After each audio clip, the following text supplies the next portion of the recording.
Thanks to PIA for sponsoring this video.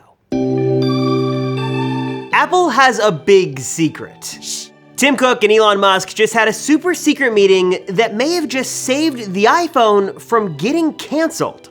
Seriously. So what exactly did Elon and Tim talk about? Is Apple gonna buy up Twitter? Is Elon gonna help Apple make the Apple car finally hit the road?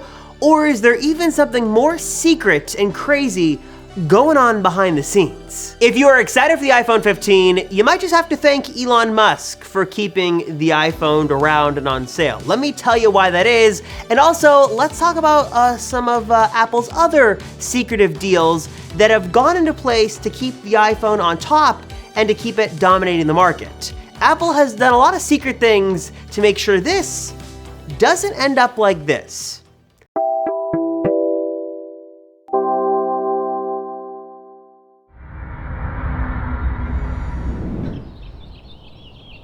I usually imagine Apple Park to be a very calm and quiet place to be. You've got a spacious but quiet theater, or maybe you just hear a little bit of the calm hum of computers in the underground lab.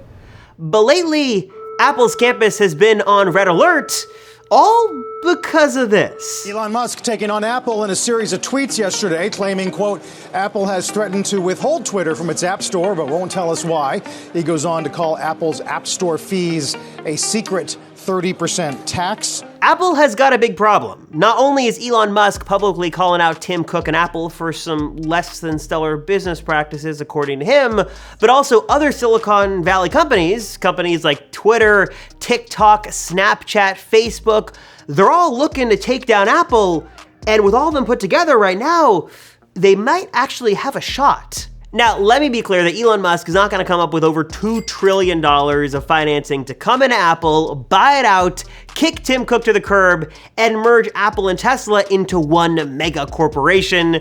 But instead, Apple might be forced to change parts of its core businesses, not because they want to voluntarily, because they're gonna be forced to by the government. And all this really kicked into gear a couple of days ago thanks to Elon's tweet firestorm directed right at Apple. And to make a long and very complicated story short, let me tell you like the three main reasons why Elon is so upset with Apple and Tim Cook. Reason number one is that he thinks that Apple is using the power of its platform and the rules and regulations they make to ban Twitter from the App Store. The second is that he's unhappy that Apple takes their notorious 30% cut of any money an app makes, either from its initial download or, in the case of Twitter, an in-app purchase of an add-on like Twitter Blue. And reason number three is that Apple and Google sort of have a duopoly not only over app stores on mobile, but really the entire mobile OS platform as a whole. Really these days it's either iOS or Android, which Elon thinks should not be the case, and these two companies, especially Apple, have way too much power. And Elon on his own can certainly make a lot of noise on Twitter and really produce lots and lots of headlines attached to tweets, but it's unclear if anything was gonna happen just from him alone. But when you start to see how Elon could work with some of Apple's other enemies, so to speak, companies like Facebook, Snapchat, who have lost billions and billions of dollars and who vehemently disagree with Apple's app tracking transparency rules, and other companies like smaller developers or Epic Games, for example, that sued Apple because they were unhappy with Apple's sort of App Store rules and their 30% cut.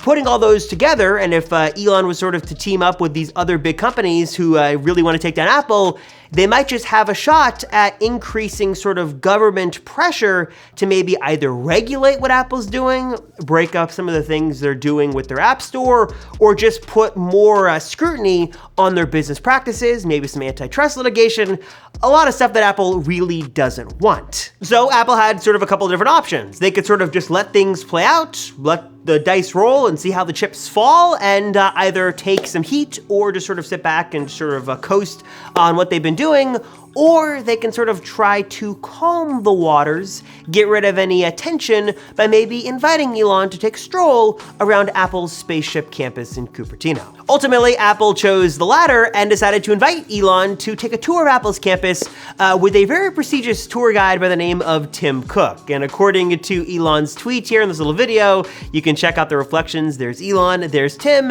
and the two presumably had a little chat, a little walk and talk, and are able to iron out some of their differences offices with the scenic view of Apple's campus, their multi-billion-dollar campus, in the background. And according to Elon, the meeting presumably went well. He said they discussed a couple of things, but the main thing they were able to do was sort of iron out the misunderstanding that Apple was going to remove Twitter from its App Store. Obviously, that would have been a really big deal, would have caused a big kerfuffle in the tech world. But luckily, according to Elon, that wasn't on the table and doesn't seem like it's gonna happen. And since that meeting, Elon hasn't really taken any direct shots at Apple, though by the time this video is edited and goes live, who even knows? And not only would it have been nice to sort of be a fly on the wall for that conversation just to see what the two sort of most powerful men in Silicon Valley would have talked about, but also what's so funny about this is that according to Elon himself, back in the dark days of Tesla production hell, around, 2017-ish, he was actually looking to sell Tesla and tried to court Apple into buying Tesla.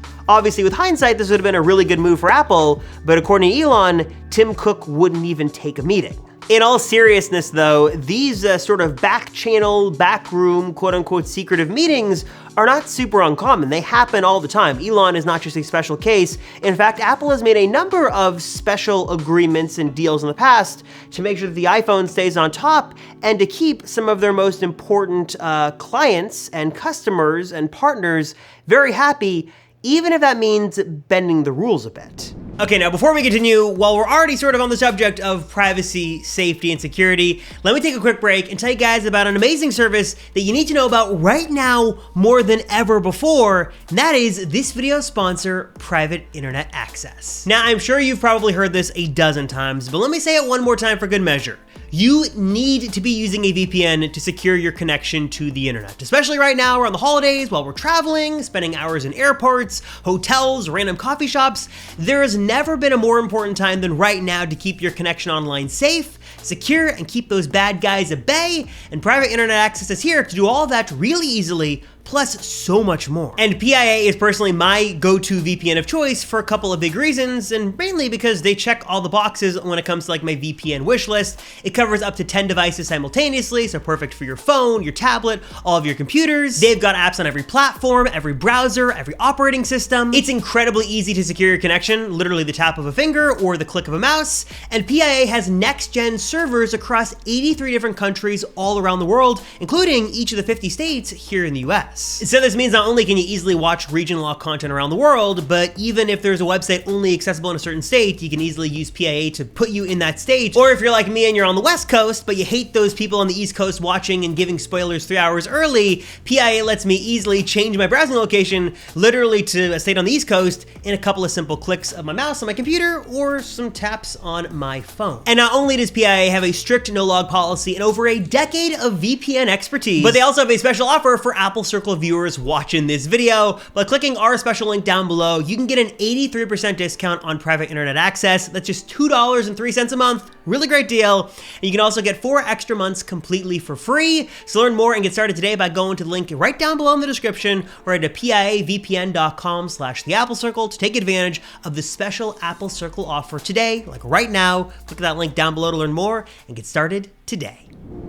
For example, when Netflix stopped taking in-app subscriptions in their iOS app back in 2018 in an effort to sort of avoid Apple's 30% App Store tax, teams inside of Apple actually discussed ways they could keep Netflix happy and keep those signups coming from within the app, even if it meant giving them some special treatment. The ideas range from advertising Netflix in physical Apple retail stores, that would have been really crazy to see, from using their 30% cut to sort of buy back ads for Netflix, sort of promoting them in the App Store, and even bundling Netflix with other Apple services. That also would have been crazy to see. Another example of this was back in 2016 when Apple was trying to court Amazon to bring Prime Video over to Apple TV and Apple devices, something they weren't really keen on doing, and Jeff Bezos apparently said that he wanted a really good deal in order to make that happen, so Apple cut them a special favor, cutting the 30% Apple tax in half, only taking 15% of sort of in-app purchase revenue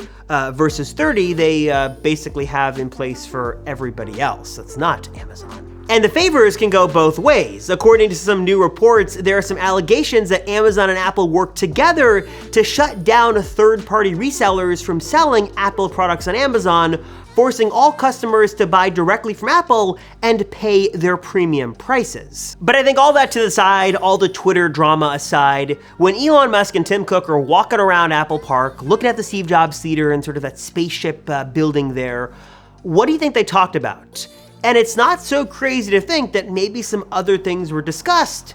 And in a way, a crazy way, both Apple and Elon the Elon sort of sphere of companies could really work together in a lot of interesting ways that would benefit both companies immensely. Probably the biggest advantage for Apple is to get some help with the ever so illustrious and long rumored Apple Car that has just been hitting roadblock after roadblock for years. Apple just can't seem to get this thing on the road, but with Elon and really Tesla's expertise, that could totally change the story in just a matter of months. Tesla is sort of in the premium EV space. They know how to build cars, develop cars, sell cars. They've got a supercharger network. They're looking to even open up and standardize their charging connector and even open up their infrastructure to other EVs. Seems like this could be a really great match made in heaven. Maybe Tesla is able to sort of help Apple develop their car. Maybe there's some sort of joint partnership. Maybe Apple adopts Tesla's charging infrastructure, or maybe Apple just sort of brings in Tesla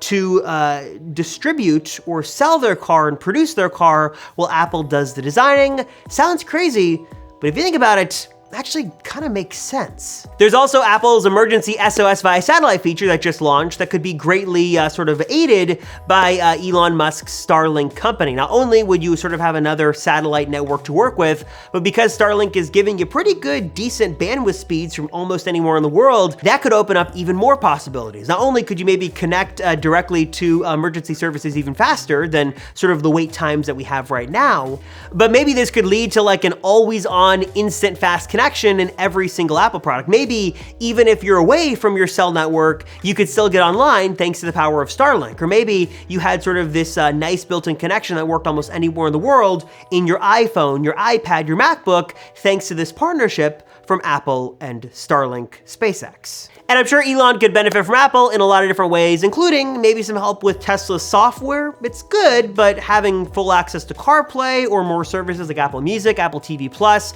all those in the Tesla sort of experience and ecosystem could be even better. Maybe an Apple partnership in terms of media, like bringing all of the cool Apple media services. Maybe you've got music, TV Plus, maybe even arcade to Teslas. That'd be a really interesting sort of move and could be a really great thing to see. That's sort of a win-win for everybody involved. But ultimately, we may never know what the two fully discussed. Maybe the war over Twitter and Apple is sort of calmed right now. Maybe it stirs up once again in the near future. But ultimately, I'm curious, what are your thoughts on all this? Do you think that Elon and Apple, sort of the Elon sphere and the Tim Cook sphere, could work together on some incredible joint ventures? Do you think that Elon is in the right or the wrong?